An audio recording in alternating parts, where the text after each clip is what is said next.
Gud, jag vet inte vart jag ska börja någonstans. Nu har det ju gått ett tag sedan jag gjorde en video här på YouTube. Och ja, förklaringen till det är ju att jag har blivit mamma. Och när jag spelar in det här så är det exakt 3 veckor sedan som jag födde lilla Nicola, som han heter. Och jag har liksom jag har skjutit upp den här videon i typ 3 veckor nu, för att jag vet liksom inte hur jag ska prata om min förlossning. Och jag vet fortfarande inte, men nu tänkte jag att så här, fan, nu måste jag sätta mig ner och berätta om den här dagen, för att tiden går så fort och jag kan ju liksom inte vänta tills han blir 1 år och bara, nu ska jag berätta om min förlossning. Så nej men nu kör vi. Och jag kommer titta lite i telefonen, för att jag medans jag födde, eller inte medans jag födde, men under tiden vi var på sjukhuset liksom i verkarbetet och allting, så förde jag anteckningar för att jag inte skulle glömma allting. Så det var ju smart. Men nu kan jag titta här i. Okej, så sista videon jag gjorde var ju i vecka 39 tror jag. Och jag gick ju hela vägen till vecka 42. Han ville helt enkelt inte komma ut. Jag var ju beräknad till 2 juni och ja, han föddes 14 juni. Så han föddes 12 dagar efter beräknad födsel. Och så här är det att jag blev igångsatt. Och jag blev igångsatt 11 dagar efter och inte 15 dagar efter som jag skulle ha blivit då om det inte hade dragit igång av sig själv. Och det blev jag för att jag hade förvärkar i nästan en vecka. Och väldigt smärtsamma förvärkar. Och det tog väldigt hårt på mig, både psykiskt och fysiskt, att hela tiden tro att det var på gång under en veckas tid varje kväll liksom. Och inte få sova för att jag hade ont liksom hela natten, hade värkar. Och sen bara på morgonen så stannade det av. Så när jag var hos min barnmorska dagen innan jag blev igångsatt, så såg hon på mig att jag var helt förstörd. För att jag hade inte fått sova så mycket. Och nej, men det var väldigt tufft liksom. Så hon ringde till förlossningen och bara, ni måste träffa Kinsa och prata med henne för att hon mår inte så bra. Så då fick jag åka till Karolinska och prata med en läkare där som bestämde då att vi sätter igång dig imorgon. Istället för att vänta då ytterligare 4-5 dagar eller vad det var. Så det var därför jag blev igångsatt. Och ja, jag har ju filmat under hela förlossningen lite grann. Och Alex hjälpte mig filma också. Så jag kommer sitta här och berätta om förlossningen. Och så tänker jag att jag blandar in klipp från sjukhuset. Men i alla fall, så här såg det ut när vi åkte in till förlossningen då. När jag skulle bli igångsatt. Det är dags att åka och vräka den här lilla bebisen som vägrar komma ut. Så nu är vi på väg till Karolinska. Så får vi se hur det här slutar. Är du taggad, älskling? Ja. Nu är vi på plats på Karolinska och vi har fått vårat rum. Och nu väntar vi på att läkaren ska komma och göra en kontroll. Så får vi se vad för metod de ska göra för att sätta igång mig. De pratar om att göra hål på fosterhinnan så att vattnet går. Och så hoppas att det är det som krävs för att sätta igång det här nu ordentligt. Så vi får se, Alex har hämtat alla grejer ur bilen nu. Så det är inte så att han har stuckit. Jag är väldigt, väldigt nervös. Men framförallt så är jag jättepeppad. Alltså äntligen Äntligen. Nu har jag fått den här fina rocken som jag ska ha på mig. Ja, jag tänkte att vi ska filma magen en sista gång. Här har ni honom 11 dagar efter due date. Det här är sista gången vi ser honom här inne. Okej, som ni såg, vi kom in till Karolinska och de bestämde att, alltså det var typ lite luddigt. Jag visste liksom inte om vi skulle bli igångsatta eller inte. Det var typ så här, ja men kom in på en kontroll och så ta med grejer. Så här, ja jag vet inte, det var säkert bestämt att jag skulle bli igångsatt den här torsdagen den 13. Men jag vet inte, jag fattade typ inte. Alltså jag var så himla så här, alltså det är inte ens ett barn där inne, jag kommer aldrig föda. Det kommer aldrig hända. Typ så kändes det. Så jag vet inte, jag förstod nog inte riktigt att det här var faktiskt dagen vi skulle bli igångsatt. Ja, igångsatta. I alla fall, vi kommer dit och de säger att ja men nu sätter vi igång dig. Och då var det bara så här. Okej, nu ska vi föda barn. Sjuk känsla. Sjuk känsla. Och som ni såg, vi fick vårt rum och allt sådär. Och de bestämde vilken metod de skulle sätta igång mig på. Och då bestämde de att de skulle föra upp den här ballongen som skulle vidga livmodertappen. Och när jag då var en viss centimeter öppen så kommer den här ballongen ramla ut. Och så kan de komma in och sticka hål på fosterhinnorna. Men det som hände då var ju att på en gång när de stoppade i den här ballongen så började ju verkarna av sig själv. På en gång. Och helt plötsligt så gick vattnet. Jag tror att vattnet har gått. Ja, det droppar. Det är alldeles varmt. Ja. Jag har ringt på den här. Men... Det här är ju vatten. Kolla. Ja, jag ser det. Det gick av sig själv. Mm.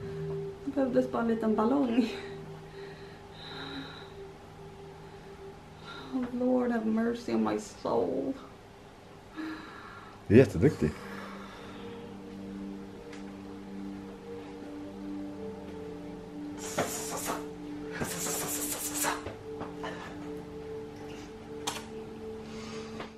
Okej, så vattnet har gått av sig själv. De behövde inte sticka hål på fosterhinnorna. Och där känner jag att så fort vattnet går så blir verkarna ännu ondare och starkare. Så klockan är typ någonstans efter, jag tror de förde in ballongen vid 2:30-3-tiden och det här är liksom bara en halvtimme efter. Så när vattnet har gått så får man ju inte bada. Så jag fick ställa mig i duschen. Så jag står i duschen och Alex står och sköljer mig liksom med varmt vatten på magen och på ryggen. Och jag står där i duschen och håller i något så här. Men det är såna här grejer som sitter fast på väggen. Som jag står och bara så här, varje gång det kommer iväg jag bara Alltså det var så sjukt. Och Alex var så här, men ska du inte sätta dig ner? Det fanns typ en pall. Men nej, jag vill inte sitta ner, jag måste stå. Så där inne står jag och liksom tar massa verkar och bara väntar på att den här jävla ballongen ska åka ut. För den har fortfarande inte åkt ut liksom. Så här, vattnet har gått men ballongen är kvar. Så de gör liksom ingenting. Så ja, tillbaks till sängen. Spyr som en jävla gris. Kan grisar spy? I alla fall, alltså jag bara spyr. Alltså under förlossningen, jag spydde så jävla mycket. Jag vet inte om det är för det här med att det är någon nerv som bebisen nuddar. Eller bara för att det gjorde så jävla ont. Men jag spyr som fan. Och ja, too much information kanske. Men jag får världens bajsattack. Vilket var jävligt skönt. För jag tömde hela min tarm. Hela mina tarmar tömde jag. Så jag skett aldrig på mig under förlossningen. Okej, så nu är klockan typ 5:15. Jag har haft verkar sedan 3-tiden. Och i en spyattack. Så man tar ju i väldigt mycket när man spyr. Jag ligger i sängen och bara så här, spyr i en sån här liten påse. Så bara plopp, så åker ballongen ut. Och jag bara yes, äntligen. För det betyder ju att jag har öppnat mig. Och man kan ju inte få epidural förrän man har öppnat sig. Så när den här ballongen åker ut, jag bara yes. Så vi ringer på personalen, de kommer in, de gör en kontroll på mig och bara du är öppen 5 centimeter. Och jag bara ja men bra, då vill jag ha epidural nu. För jag var såhär, jag vill inte vänta med epiduralen utan jag vill ha det så fort jag kan få den för att jag är tillräckligt öppen och sådär, så vill jag ha epiduralen. Och det var så kul för vi pratade innan med barnmorskorna och bara jag är lite rädd för att när jag ber om epiduralen så är jag rädd att narkosläkaren ska vara upptagen och att jag ska behöva vänta jättelänge. De kommer in, eller de bara nej men det kommer inte hända. Där. De kommer in och bara du, det där vi pratade om innan. Nu är det så här att han är faktiskt upptagen. Jag bara helvete. Men jag känner ändå att jag klarade av att andas mig igenom verkarna väldigt bra. Och jag fick faktiskt väldigt bra användning för det jag hade lärt mig på profylaxkursen. Det här med att andas och slappna av. Och Alex kom ihåg väldigt mycket från kursen också. Kunde påminna mig om att så här, sänk axlarna, slappna av, andas och så. Så här har jag skrivit efter att ballongen har åkt ut då. Verkarna täta och starka, spyr. Kan inte hitta någon position som känns bättre. Just det, alltså massage. Nej. Så fort Alex rörde mig. Alltså jag bara så här, rör mig inte. Det blev typ värre. Så vid varje verk så låg jag och bara andades mig igenom det. Börjar bli väldigt rädd för hur jag ska klara detta. Kan inte ens hämta kraft mellan verkarna för det gör ont då med. Men till slut så kom han, narkosläkaren.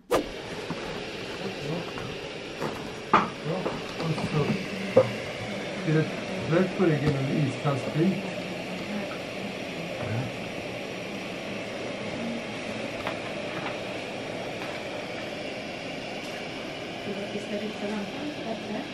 Nej, det går bra som det är.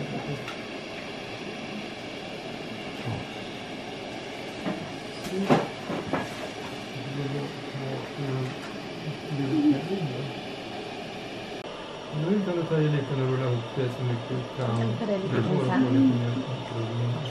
och så tar du ner hakan i bröstet. Så skjuter du ut ryggen mot orken. Ja, det är bra.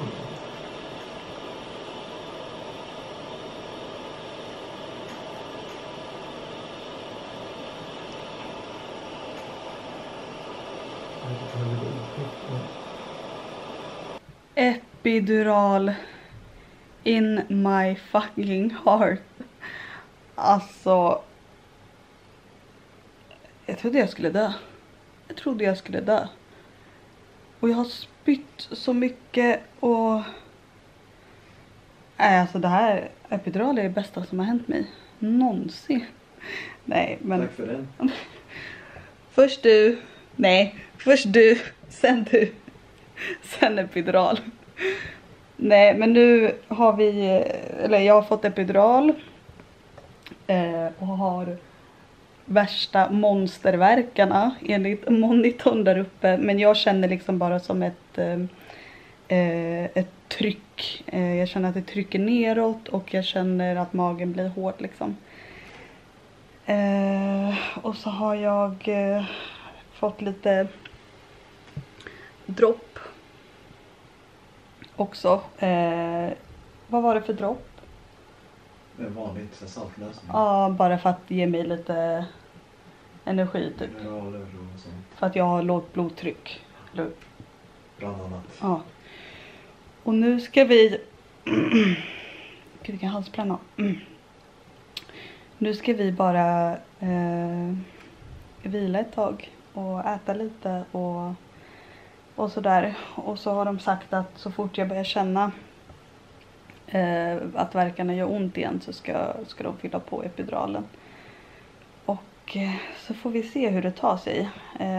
Jag var öppen 5 centimeter för 1 timme sedan, 1,5 timme sedan. Nu vet jag inte, så de kommer väl att kolla det efter några timmar, sa de. Nu har jag en värk. Ja, det har jag. Så, ja. Nu mår jag bra. Nu mår jag jävligt bra.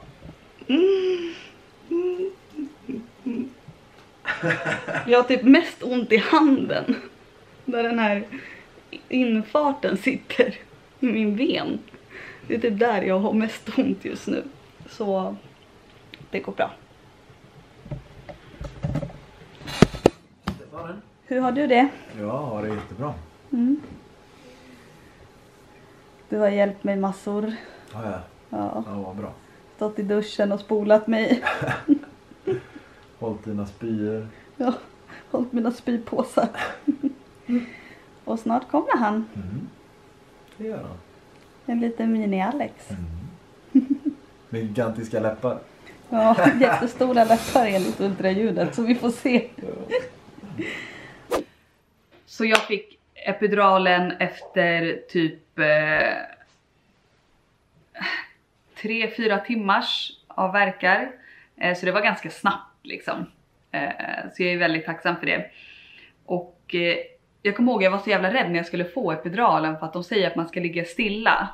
Och det är svårt att ligga helt stilla när man har de här fruktansvärda starka värkarna. Men han satte epiduralen mellan 2 värkar. Och jag låg där helt stilla. Och sen precis när han var färdig så fick jag en värk. Och jag tror det tog 3 värkar innan epiduralen började verka.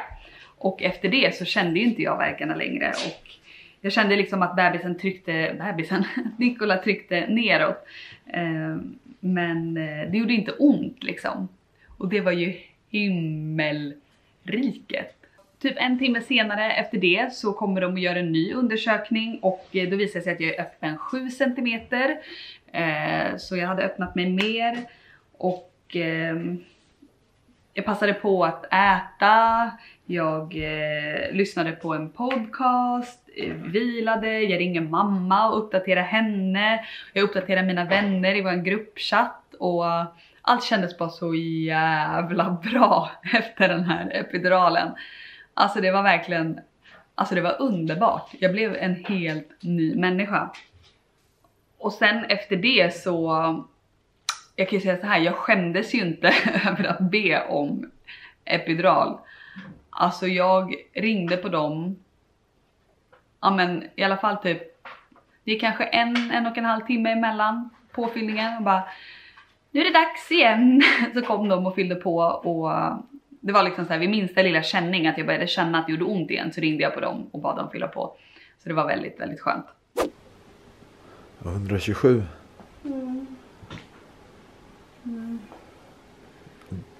Det är inte toppen, det har varit högre tror jag.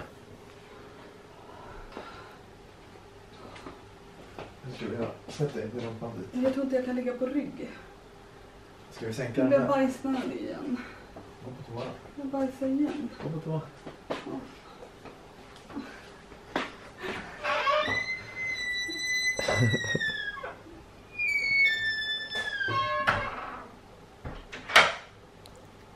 Du stängde inte dörren. Ja, Du stängde inte dörren så här. är det inte? Nej, dra igen. Jag är inte bajsnödig än. Okej. Jag tror att det bara är...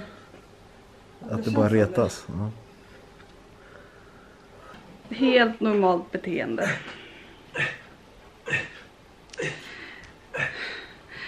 Jag går här och tar verkar. Och Alex tränar. Vad gör du? Jag skriver ner allting som händer. In case I forget. Är du trött? Ja. börjar bli trött. Det går inte att sova liksom.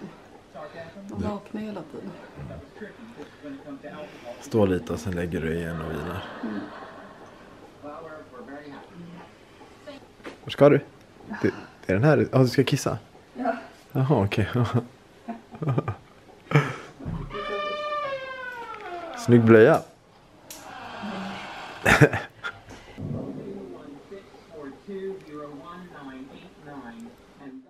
Ja, så efter liksom det här så väntar ju vi bara på att jag ska öppna mig mer. Och de kommer ju in och gör nya kontroller en gång i timmen kanske, eller om det var lite mer sällan. Och ja, jag känner liksom hur mycket mer jag har öppnat mig och sådär. Och vid 21:30 så har ju nya personalen kommit och de gör en undersökning på mig. Och jag har inte öppnat mig mer än vad jag hade gjort några timmar tidigare. Så de sätter in så här värkstimulerande dropp på mig för att få igång starkare och tätare verkar. För de vill att jag går, nu hade jag typ 3 verkar på 10 minuter och de vill att jag skulle ha 5 verkar på 10 minuter. Så de sätter i det här droppet och direkt så börjar ju verkarna kännas mycket mer trots epiduralen. Det är ju inte jätteont, men det känns mycket mer än vad det gjorde innan. Och jag försöker vila mellan verkarna i en stund och det är ganska svårt liksom det här med att vila, för att man är ju så jävla uppspelt också. Man är ju där och föder barn. Det är liksom svårt att bara så här koppla bort det och sova liksom. Och trots att man kanske inte har jätteont av verkarna på grund av epiduralen så känner man ju fortfarande, magen blir stenhård och så här. Ja, men det är svårt att bara koppla bort det och somna. Men jag försöker i alla fall. Och ja, jag fortsätter spy. Strax efter 11 så gör de en ny undersökning. Och den barnmorskan höll inte med om de här 7 centimetrarna jag var öppen klockan 7. Utan hon tyckte att jag var öppen 6. Jag bara, har jag stängt? Det går ju åt fel håll liksom. Och de vill att jag testar att stå och gå för att få ner huvudet mer. Så jag går upp och ställer mig vid en sån här, ett gåbord liksom. Jag försöker liksom så här gunga för att få ner honom så att jag ska öppnas. Och jag står en kvart och liksom gungar och sen så kommer de och fyller på epiduralen igen. Och då liksom känner jag mig inte alls bra, utan jag blir helt yr och det känns som att jag ska svimma och jag vet inte vad som hände. Jag var typ helt förlamad också i högra benet. Alex fick hjälpa mig att gå. Men jag vågade liksom inte säga till dem att jag typ inte kände min högra sida. För att jag var så rädd att de skulle säga till mig att så här, ja, men då måste vi chilla lite med epiduralen. Så jag vågade inte säga någonting. Och här börjar det här trycket neråt. Alltså vid 11-tiden så börjar det här trycket neråt kännas otroligt mycket trots epiduralen. Så här, jag känner liksom inte smärtan i livmodern och ryggen som jag gjorde innan epiduralen, men jag börjar känna ett fruktansvärt tryck neråt. Och det är liksom så här bak mot rumpan typ. Det känns som att så här, jag måste skita. Men det var inte det. Och där hittade jag och Alex ett sätt att hjälpa lite under det här trycket neråt under verkarna. Och det var liksom att han kom och tryckte på mina knän när jag typ halvlåg i sängen. Så kom han och tryckte på knäna och det hjälpte jättemycket.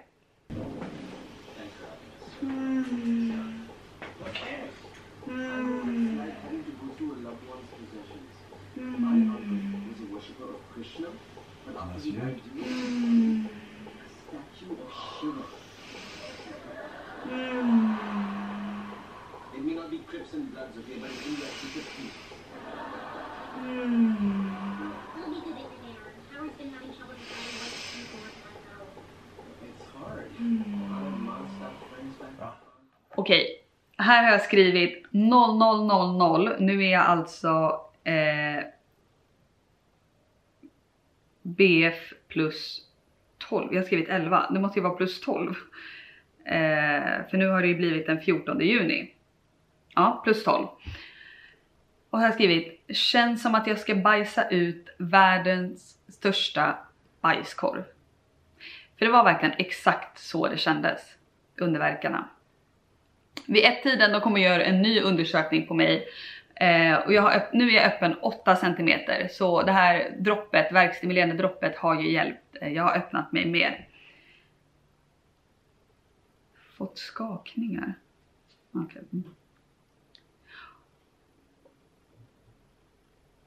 Och här känner jag att så här, värkarna gör svinont nu igen trots epiduralen. Och det var då det här trycket neråt som jag pratade om innan.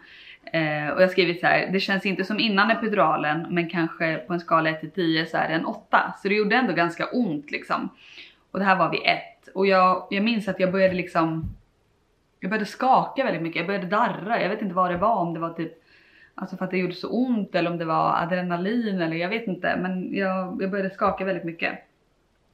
Fast forward 2,30. Ny undersökning. 10 cm öppen. Det här är alltså 2,30. Börja testa lite smått att krysta. För här kommer ju då personalen och så här konstatera, okej, du är 10 cm öppen, och jag berättar för dem om det här trycket jag känner neråt, och de okej, men det är krystverkar, så börja försöka krysta lite smått. Och här börjar ju då jag och Alex göra det själva. Vi var fortfarande ensamma i rummet, och jag börjar testa att så här, varje gång jag får en verk och känner det här trycket neråt, så försöker jag att krysta lite. Och det är ungefär som när man ska bajsa. Så känns det. Och ja, här blir det lite luddigt faktiskt, för att jag minns inte riktigt vad vi gjorde, och jag har inte skrivit någonting här. Men från 2,30 där jag börjar försöka krysta tills att han kommer ut klockan 5, så krystar jag. Det är ganska länge, det är ett par timmar liksom.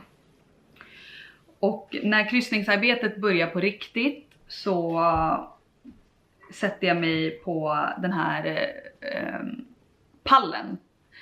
Och det är liksom som en pall som nästan ser ut som typ en hästsko. En toalettsits typ.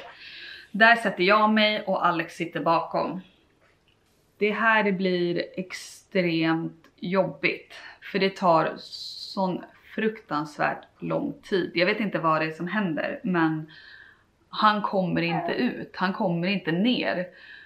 Och det gör så jävla ont. Alltså den här smärtan jag kände under de här timmarna. Då jag satt på den här pallen. Och paniken. För det var liksom så här: varför är det ingen som hjälper mig? Alltså varför gör inte Alex någonting? Varför gör inte barnmorskan någonting? Jag sitter där och det gör så ont och jag tror att jag ska dö. Och jag tappar fokus helt. Så jag glömmer bort att jag håller på att föda barn. Dels så är jag så inställd på att jag ska skita. För det känns verkligen som det. Och jag minns att jag skriker flera gånger liksom till barnmorskan att så här, jag måste bajsa. De bara, men bajsa då. Men det går inte. För det var ju inte en bajskorv, det var ju hans huvud liksom som tryckte så mycket bak mot mitt anus. Och mitt fokus blev liksom att så här, jag ska få ut den här bajskorven och överleva. För att det kändes verkligen som att jag skulle dö. Och jag fick senaste påfyllningen av epiduralen klockan 3, alltså 2 timmar innan han föddes, när jag satt på den där pallen. Men den tog ju bort smärtan i magen och ryggen, men det här brännande trycket neråt, det gick liksom inte att få bort. Där höll vi på ett jävla bra tag.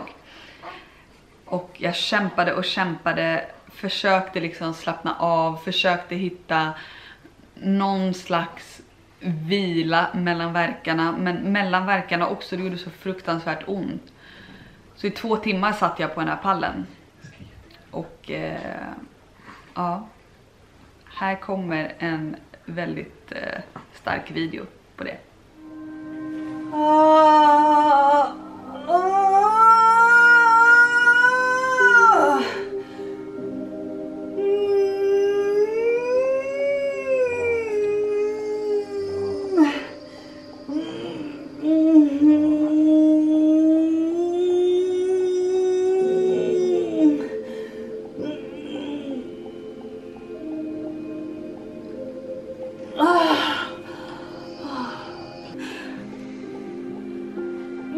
Jätteduktig.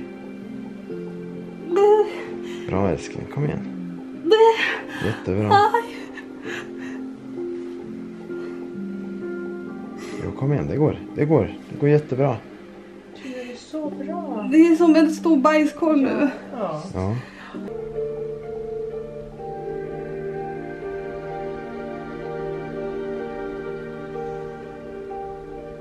Kom igen. Kom igen, du orkar. Du är jättestark. Kom igen nu. Ta i. Kom igen. En till så. Kom igen, en till så. Kom igen nu. Bra.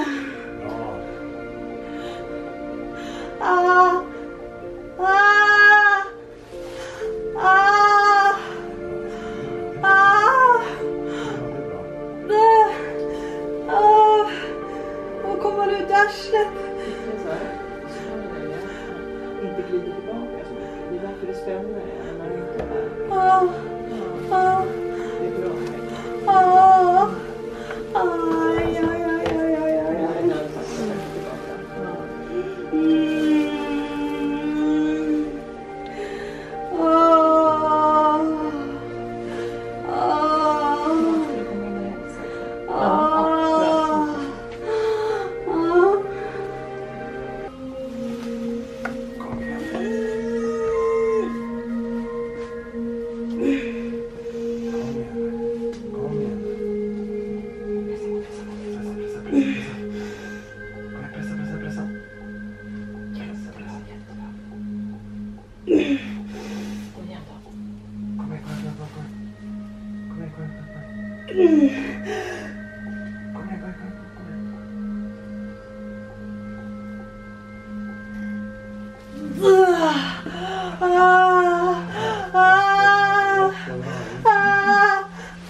Aj.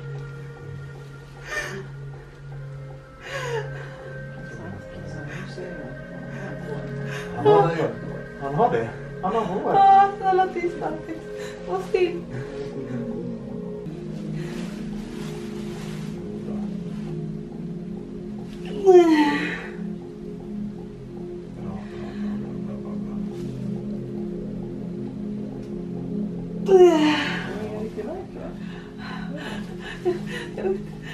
Aj.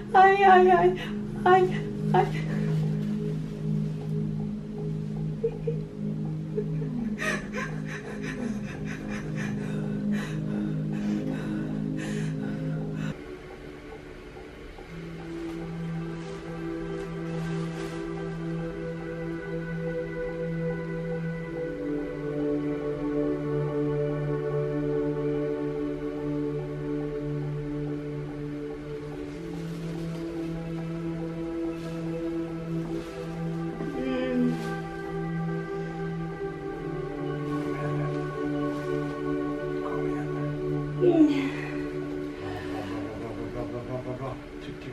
Tryck.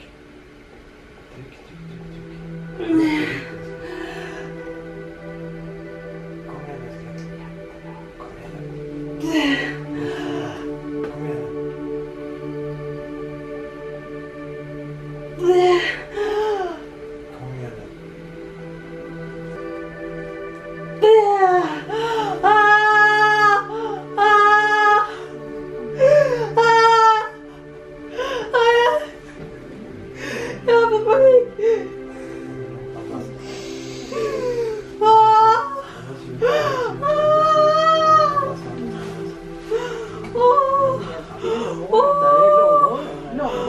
Långhårig? Ja. Det är ju så.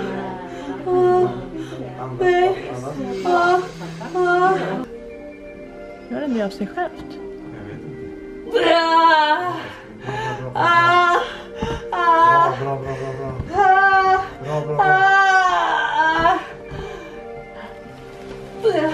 Nej, igen. Nästan ute.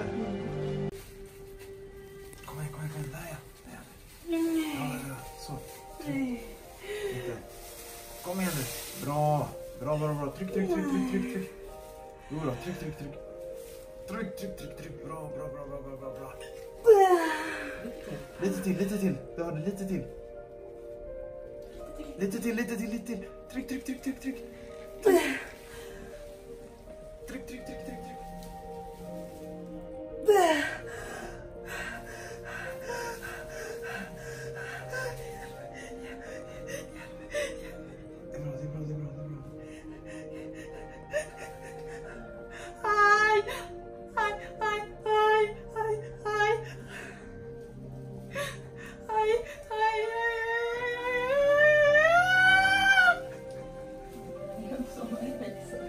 bra.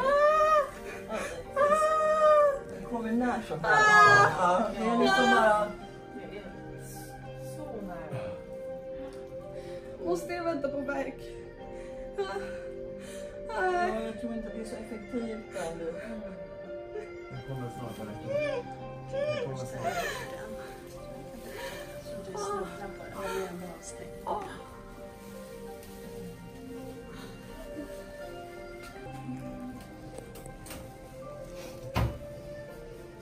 Nästa kryssning.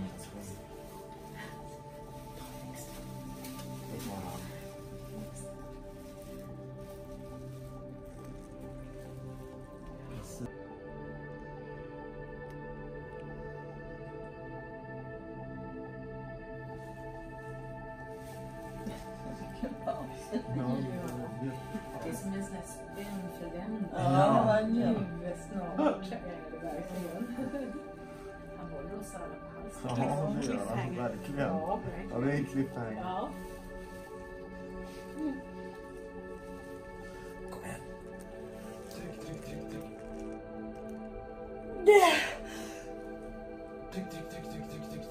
Så flossa. Krysta lite grann. Kryssa lite. Det är bra. Krysta lite. Krysta.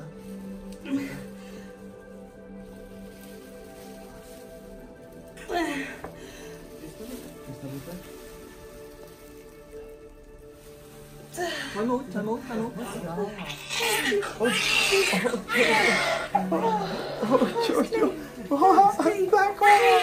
Han har jättemycket hår. Hjälp mig! Får inte uppstå.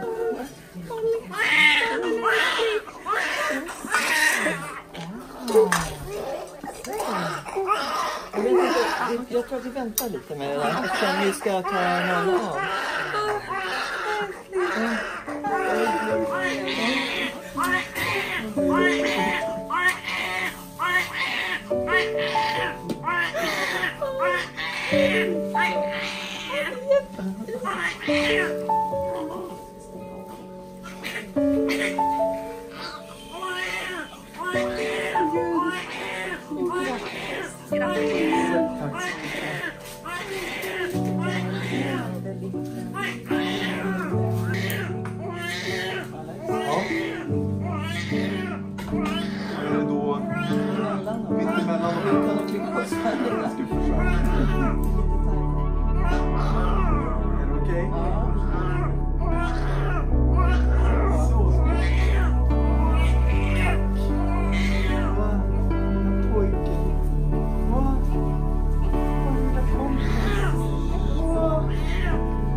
Och där kom han till världen.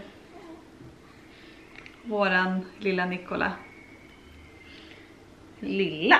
Du var inte så liten heller. Han var 54 centimeter lång och vägde 4164. Eller hur? 167. Nej, 64 gram. Och han föddes 05.06 den 14 juni. Det var en fredag. En solig fredag. Och ja, vad ska man säga? Det var det sjukaste jag någonsin varit med om. Och det är fortfarande väldigt svårt att förstå att han faktiskt är här. Efter allt vi gick igenom. Och han är världens finaste. Ja, du är världens finaste älskling.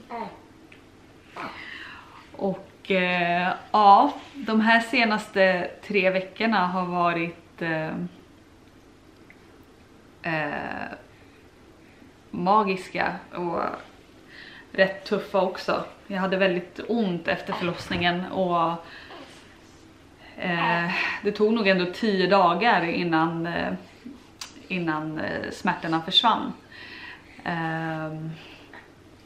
Och jag sprack i grad 2 och fick sy. Grad 2 av 4 då. Oj, vilken rap! Och han hade ganska stort huvud. Man kan ju brista ändå såklart. Men det här stora huvudet tryckte jag ut. Ja, det ska mamma ha lite cred för, va? Va?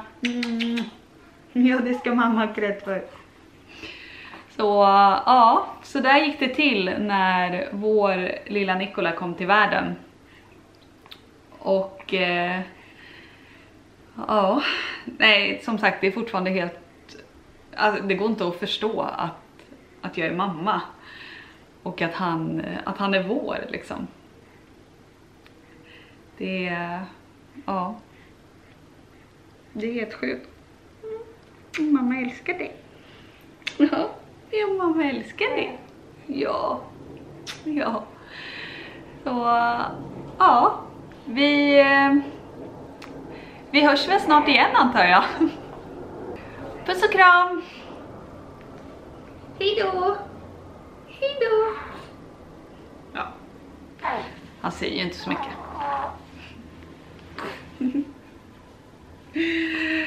Vi hörs, puss och kram. Hejdå.